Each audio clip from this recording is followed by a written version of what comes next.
Hello everyone, welcome to this series of short videos on candlestick patterns. This is number 7 in our series.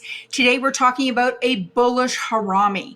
So my name is Barbara Armstrong. I'm a coach with Charles Schwab. I invite you to follow me on X if you're not doing so already. My handle, Barb Armstrong CS. And just before we talk about the bullish Harami, I want to remind you that this is for general information purposes only. Nothing that we discuss should be considered to be a recommendation or endorsement of any particular stock or chart pattern or investment strategy. We will look at an example on the paperMoney software application on the thinkorswim desktop platform. Okay, so what is a bullish Harami? Well, this is what it looks like. And it occurs at the bottom of a downtrend, and we have a big down day followed by a day where the candle body of the following day is entirely within the previous day's candle. And so this occurs, like I said, at the bottom of a downtrend. The color of this candle body is not important. And I kind of put that in brackets for a reason, because it's certainly considered to be more bullish if this is a green candle or a white candle, if in fact it opened lower and closed higher within the body of this candle. But it is still considered to be a Harami pattern if it opened higher and closed lower, and in fact looks red on the chart. It still will have closed above the previous day's close by definition. But it's considered to be more bullish also if the entire candle, including the wicks, is within the body of the previous day.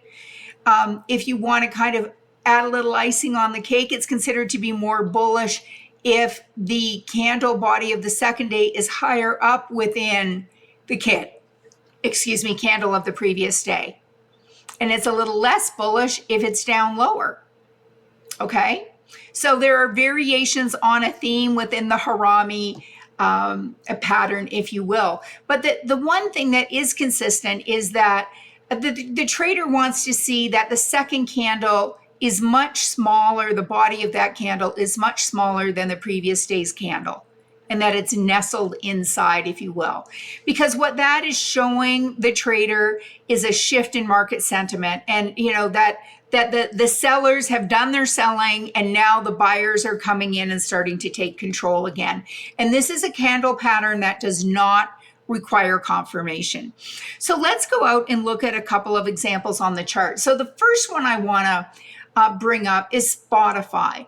And so if we look at Spotify here, and this is a pretty current example, we had a diagonal resistance breakout, it pulled back, retested this support level, and it came at it pretty hard. This is a pretty big red candle. And then the next day, the body of this candle is within the candle of the previous day. And then, in fact, the next day, the stock did go up in value. Let's also look at Apple. And I saw a couple of examples on the chart for Apple. Here's one here. So if we just kind of get in up close and personal, we can see that, Apple had been downtrending. We have a big down day. And then the next day, not only is the body within the previous day's candle, but the entire candle, including the wicks, is within the body of the previous day's candle, which is even more bullish. And then we can see that, this did indicate the end of that particular pullback, and the stock started to uptrend. Now, if we, skip ahead a little bit, so to speak, let's hone in on the last 3 months. Here's another candle pattern where, Apple was pulling back, big red day, and then the body of the next day's candle is within the previous day's candle. And then we saw another day of hesitation here, and then in fact, an uptrend ensued. So there's a couple of examples for you. I hope you have found this helpful. Next up in the series, number 8, will be the bearish Harami pattern. So just stay tuned for that one. Thanks for joining me today. Take care, and I'll see you soon.